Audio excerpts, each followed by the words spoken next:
Radiant.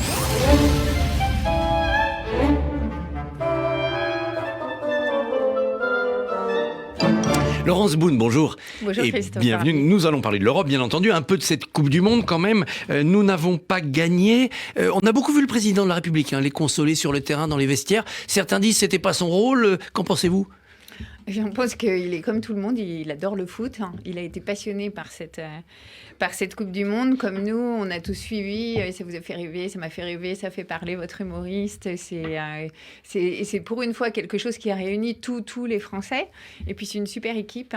Et si j'en crois les connaisseurs, comme moi, elle a joué collectif et ça a marché. Oui, c'est pas toujours le cas en Europe, notamment. On va en reparler. Alors, un accord européen pendant ce week-end a surpris un peu tout le monde. Un accord sur le marché des droits à polluer. C'est-à-dire qu'on va vers la fin des droits gratuits pour les pollueurs. Expliquez-nous. En fait, c'est assez simple. On s'est engagé à décarboner notre économie. Pour décarboner notre économie, il faut marcher sur deux jambes. La première, c'est investir dans les technologies propres. Les voitures propres, isoler votre maison. Je vous rappelle que 2/3 de ma prime rénov est financée par l'Europe. Donc, offrir aux personnes des biens et des services qui n'utilisent pas de carbone. Ça, c'est ce qu'on est en train de faire tout de suite.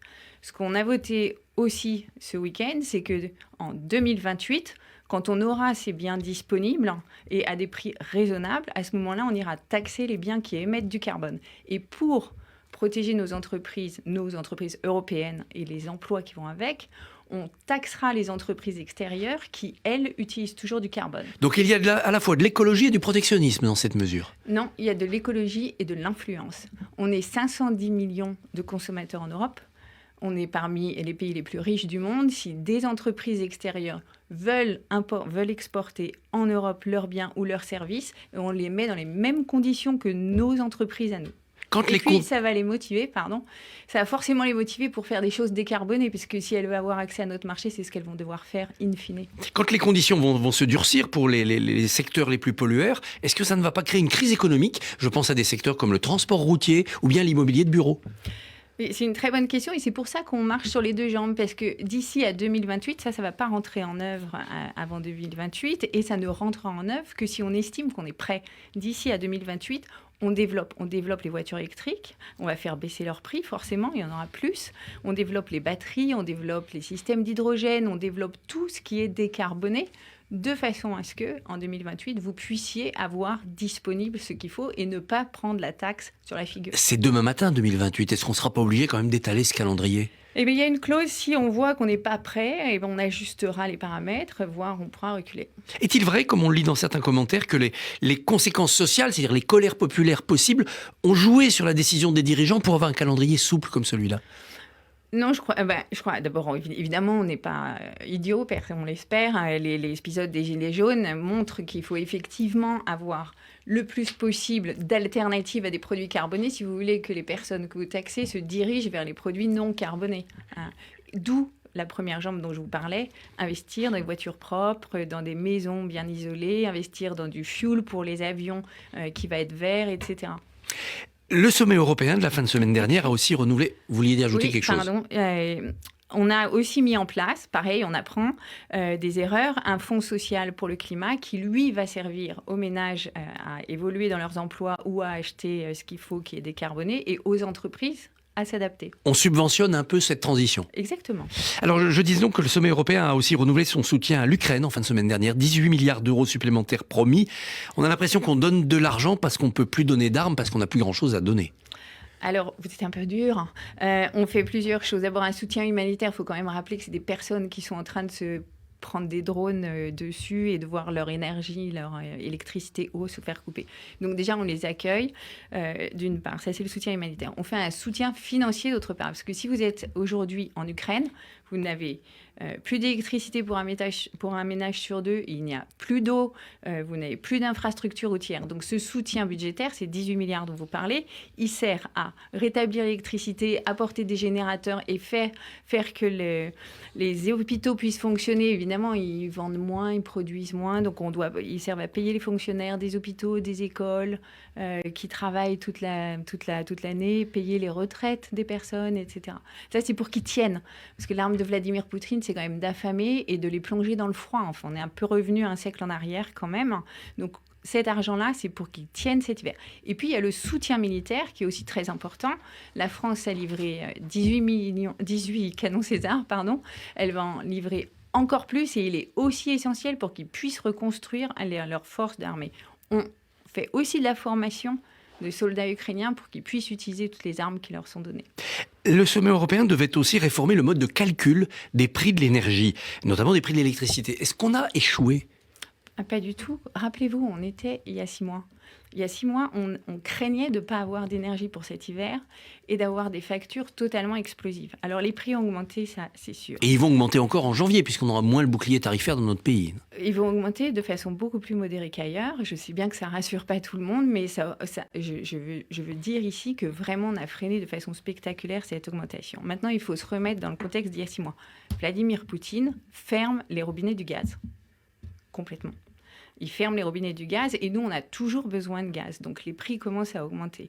Et là, qu'est-ce qu'on a fait depuis 6 mois ? On a rempli les stocks de gaz, pas de pénurie. On a fait baisser la consommation 10%. Tous les Français ont baissé leur consommation en moyenne de 10%. C'est exceptionnel. Bravo à eux. Les prix ont donc commencé à baisser. Maintenant, est-ce que ça va assez loin ? Non, ça ne va pas assez loin.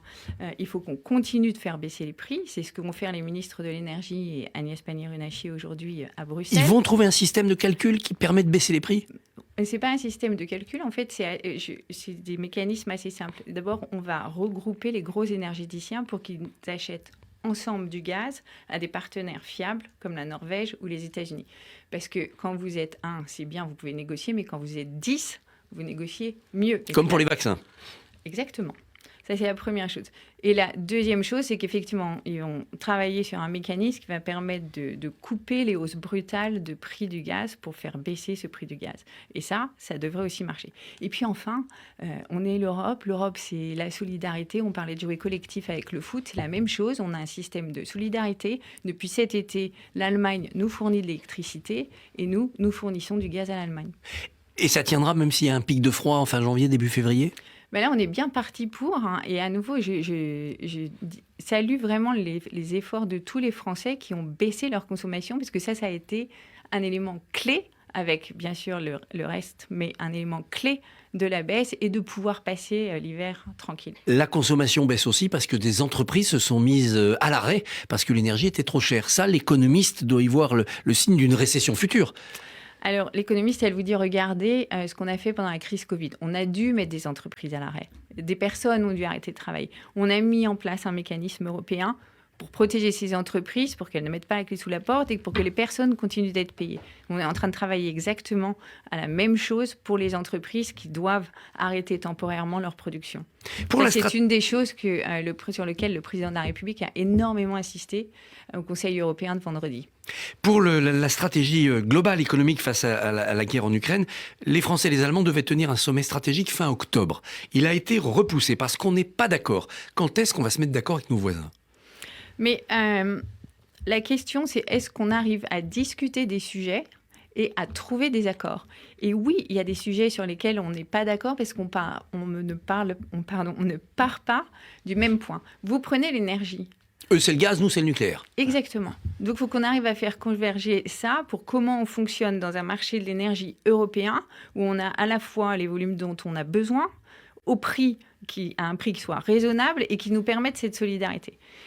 Ça, c'est une vraie question sur laquelle on est en train de travailler. On a fait la même chose sur la défense et vous avez vu maintenant, on a le SCAF, ce système aérien du futur militaire. On fait la même chose sur la gouvernance de l'Union européenne, puisqu'on va l'élargir. On fait la même chose, on décline ça sur tout un tas de sujets. Mais souvent, les Allemands font cavalier seul. Ils ont mis 200 milliards là, sans nous demander notre avis. Alors, je rappelle que nous avions mis 100 milliards. On avait commencé plus tôt et je crois qu'on a oublié de leur passer un coup de fil avant aussi. Les torts sont partagés en quelque sorte. Oui, et maintenant, l'Union européenne a des règles d'aide d'État, donc ils ne peuvent pas mettre de l'argent différemment de ce qu'on est en train de faire. Et puis là, vous regardez ce qui se passe aux États-Unis avec ce qu'on appelle l'Inflation Reduction Act, qui est un programme de subvention massive aux énergies vertes, la France et l'Allemagne, avec l'Union européenne, travaillent ensemble pour répondre point par point ou secteur par secteur à tout ce que viennent de faire les Américains. Et ça va être une réponse hostile aux Américains ou est-ce qu'on va trouver avec eux un point d'accord pour qu'ils assouplissent leur fameux Inflation Reduction Act? Bon, on va éviter d'être hostile tout de suite, non, c'est pas forcément le plus productif. Donc non, d'abord, le président est allé aux États-Unis, a commencé à en discuter. Et il y a des clauses, des choses qu'on peut améliorer et dans lesquelles les Américains sont prêts à discuter. Et puis ensuite, on va être tout à fait pragmatique et pas du tout naïf. Et là où on verra qu'il y a excès de subventions américaines, on répondra soit avec des subventions, soit avec des baisses d'impôts, soit en taxant les produits qui viennent en Europe. Le Parlement européen est dans la tempête depuis quelques jours. La corruption d'élus importants semble avérée. Est-ce que la culpabilité du Qatar vous semble acquise ? Alors, il y a une investigation en cours et c'est pas à moi de... Mais il y a eu des aveux ça. déjà du compagnon d'Eva Kailis, donc... Moi, ce qui m'inquiète, c'est ce que ça jette comme ombre sur la démocratie européenne. On veut des institutions dans lesquelles on a confiance, qui représentent vraiment l'état de droit. Et de ce point de vue, d'ailleurs, Roberta Metsola, la présidente du Parlement européen, a été exemplaire. Elle a tout de suite dit qu'elle s'engageait pleinement à contribuer à faire la lumière et à renforcer la solidité des institutions. Alors c'est quoi renforcer ? Il faut surveiller tous les élus, mettre un policier derrière chaque député européen ? Mais pas du tout. Je vous rappelle... Nous avons en France, par exemple, un système qui s'appelle Haute Autorité de Transparence de la Vie Publique. On a un système qui est la loi Sapin II qui regarde le lobbying fait par les entreprises auprès de l'exécutif et du législatif. Eh bien, les institutions européennes doivent regarder si elles sont à la hauteur de ce type de mécanisme éthique et sinon les mettre en place. Et sanctionner plus sévèrement ceux qui sont pris la main dans le sac ? Il y a une chose qu'on fait... Vous savez, chaque ministre a son conseil européen puisque ça touche tous les sujets. Nous, ce qu'on fait, c'est qu'on regarde l'état de droit et les processus anticorruption. Donc, on regarde et on va approfondir ce que font les institutions européennes en matière d'anticorruption et on va avancer pour aller plus loin, plus vite. Il y a déjà des recommandations qui sont faites. Donc oui, on va contrôler, voir si c'est adéquat et si ça ne l'est pas, renforcer. On se mettra d'accord à 27 là-dessus ou il y aura des mauvais élèves ? On va se mettre d'accord à 27, comme on a fait, par exemple, quand on a fait des procédures état de droit pour certains pays, comme la Hongrie ou la Pologne, et où les choses évoluent et avancent. Ça marche. Laurence Boone, merci et bonne journée. Merci. Merci beaucoup Christophe Barbier, qu'on retrouvera demain matin à 7h45. Votre invité demain sera Sylvie Bermann, ancienne ambassadrice